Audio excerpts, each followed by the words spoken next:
समाजाचे काहीही बिघडवू शकत नाही। अशा संकटाला तोंड देत आपले ध्येय गाठण्यासाठी प्रयत्न करणारे या समाजात अनेक जण आहेत। नंदुरबार जिल्ह्यातील तळोदा तालुक्यातील नयामाळ येथील अंगणवाडी सेविका वंती वळवी त्यापैकीच एक म्हणावी लागेल। आपले कर्तव्य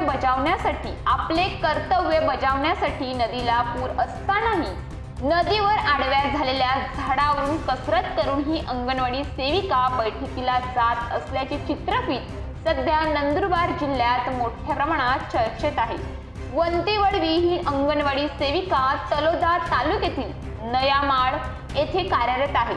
दर महिन्याला अंगणवाडी सेविकांची क्षेत्रनिहाय बैठक होत असते।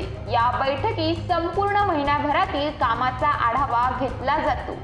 यात जन्म मृत्यू, गरोदर माता, लसीकरण, आहार वाटप, कुपोषित माता, बालकांचे वजन, उंची, किशोरवयीन मुली अशा सर्व माहितींचा आढावा घेतला जातो।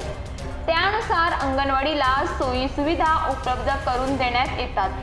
आपल्या केंद्रातील बालक महिला लाभापासून वंचित राहू नयेत म्हणून वंती वळवी यांनी दुथडी भरून वाहणाऱ्या नदीची पर्वा न करता धोकादायक प्रवास करून ती ओलांडली।